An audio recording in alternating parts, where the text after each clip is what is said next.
Okay, heat equation. So this video will be a very brief explanation of heat equation. So heat equation, the equation is U sub T, where the variables is X and T, is equals to K U XX XT, where K is the thermal diffusivity, which is a constant. Okay, this heat equation is a PDE problems. To solve PDE problems, we can use a method that is called separation of variables. We will discuss this one-dimensional heat equation in two cases. For the first case, both ends of the rod are kept at temperature 0, degrees Celsius, and for the second case, both ends are insulated. Okay, so how to apply this case? In theory of heat flow, we know that the heat is transferred by a conduction in a rod or in a thin wire. The function uxt here, the function uxt is the temperature. This is the function of the temperature. This is what we want to find. Okay, and S is the length along the rod, and T is the time. So X actually is the position, and T is time. Okay, again, according to theory of heat flow, so we will see that our case in a rod or a thin wire, and these are two ends here. We have two ends with the length is L. Let's say the length is L, and we assume that the heat flow move from higher temperature to a lower temperature. It means that the heat flow in horizontal. Okay, and we also assume that the surface of the rod is insulated, therefore no heat escapes from the surface. And another assumption is no heat is generated within the rod, and the rod is homogeneous. So those are the assumptions that we have to agree first. Okay, now let's look at the first case. Okay, case number 1, where both of the ends of the rod are kept at temperature 0. So it means that both are kept at temperature 0 degrees Celsius.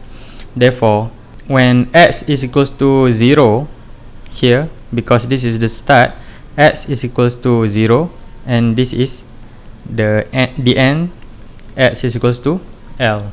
Therefore, we can have a boundary condition when at 0, for any time, the temperature is 0.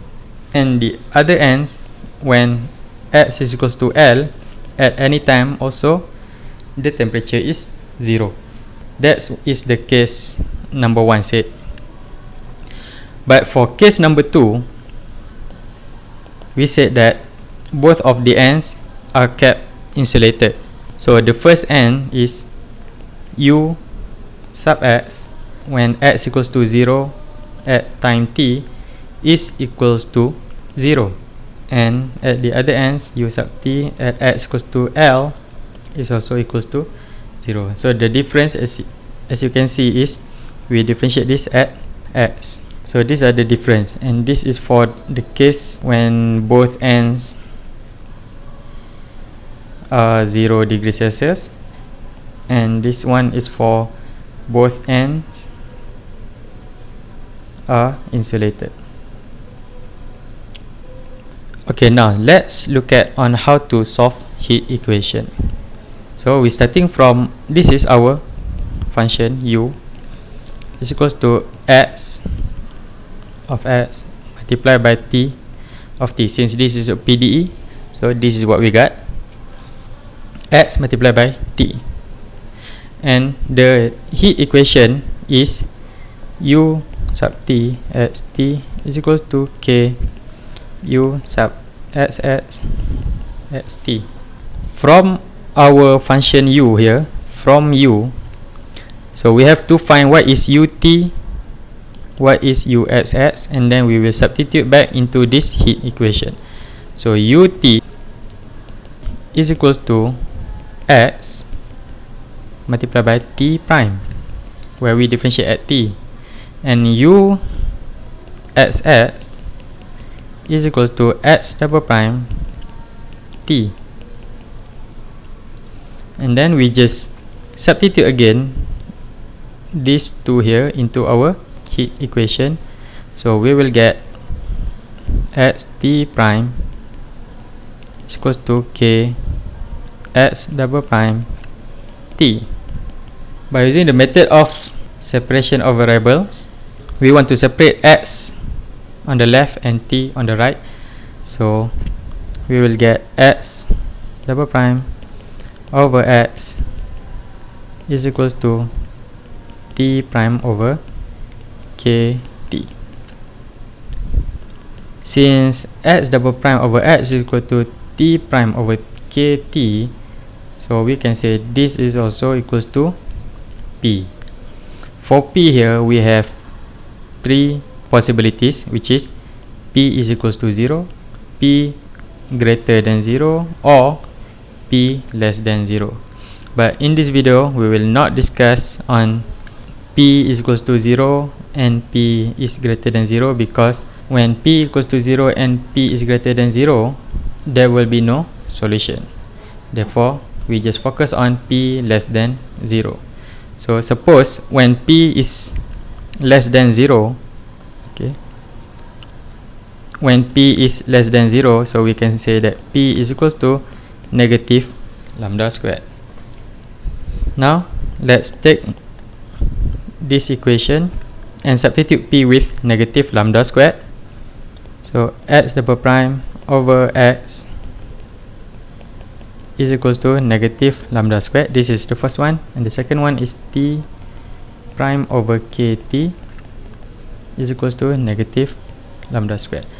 So when we rearrange this simultaneously, so we will get x double prime plus lambda squared x is equals to 0, and here we will get t prime plus lambda squared kt is equals to 0. From here, by using the auxiliary equation, so we can say that this is m squared plus lambda squared is equals to 0, and m is equals to plus minus lambda I. Therefore, we will have x is equals to a1 cos lambda x plus a2 sine lambda x. And same with here, we have m plus lambda squared k is equals to 0. Therefore, m is equals to negative lambda squared k, and therefore we will have t is equals to a1 e to the negative lambda squared kt. Now we have our x and our t, and then we will substitute again into our function of u, which is u is equals to x multiplied by t. So therefore u is equals to x, this is our x and this is our t. So a1 cos lambda x plus a2 sine lambda x multiplied by, sorry, this should be any number, let's say a3 exponent to the negative lambda squared kt. So this is our u, but we still have three constant here, which is a1, a2 and a3. We have to use our boundary conditions, which state that, let's say for the first case, which is case A, both ends are kept at 0. The first condition is u0t is equals to 0, and the second condition is ult is equals to 0, and initial condition, which is ux at t t equals to 0, which is equals to fx.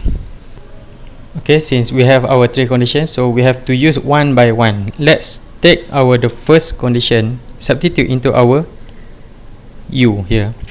From the first condition, so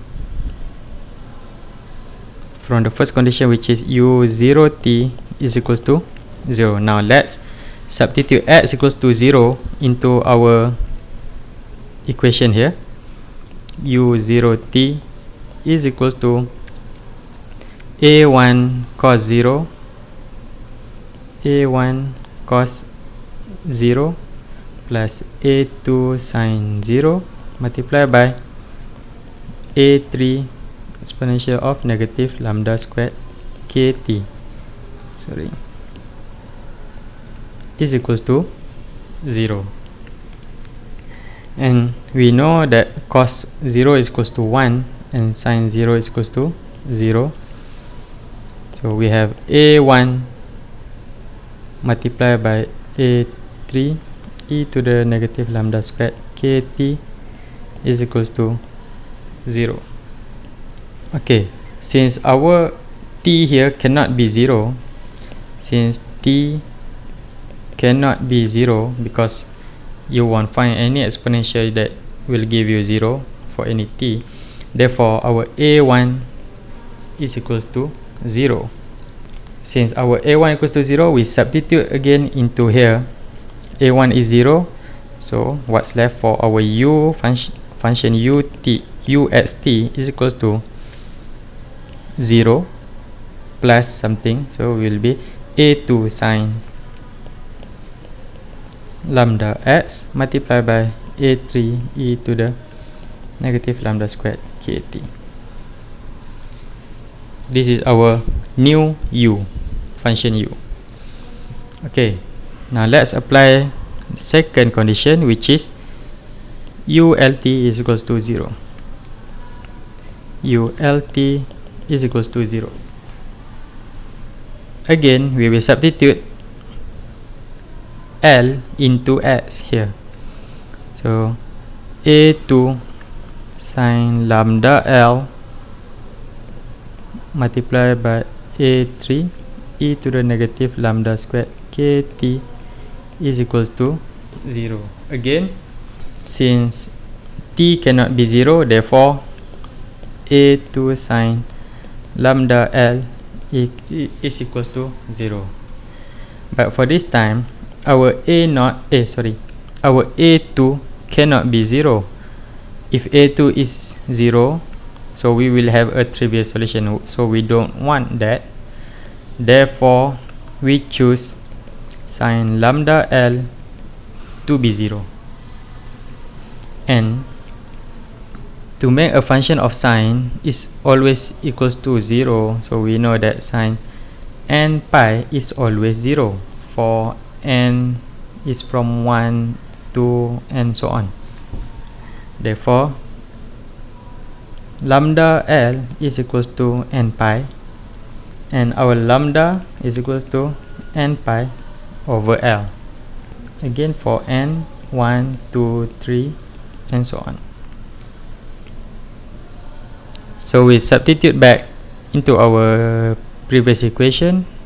So we will have u x t is equals to a2 sine, our lambda have become n pi over L x multiplied by a3 e to the negative lambda squared kt.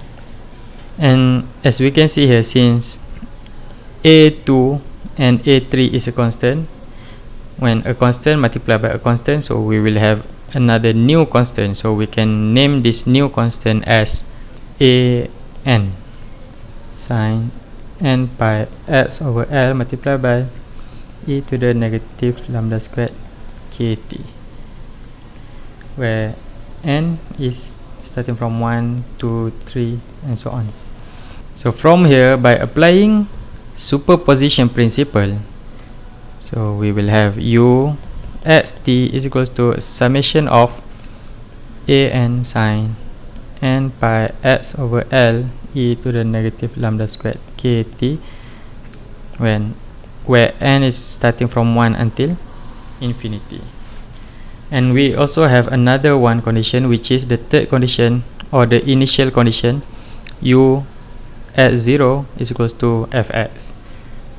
Again, we will apply the third condition into our latest function of u at t.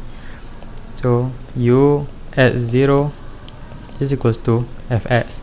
So we will substitute every t in our u here is equals to 0. So we will have u at 0 is equals to summation of an sine n pi x over L e to the negative lambda squared k times 0, where k times negative lambda squared multiplied by k multiplied by 0 is equals to 0, and exponent to the power of 0 is equals to 1. Therefore, we will have summation of an sine n pi x over L is equals to fx. Okay, since this is our u at 0 and this is our fx. Back again to the third condition here. If you can recognize this, we can say that this is a Fourier sine series. Fourier sine series, because our summation here in term of sine only. Therefore, to find an by considering Fourier sine series, so an is equal to 2 over L multiplied by integration of fx sine n pi x over L dx, and the limit is from 0 until L. After we obtain our an, so we will substitute this an again into our u at t, and that will be our final solution for u at t.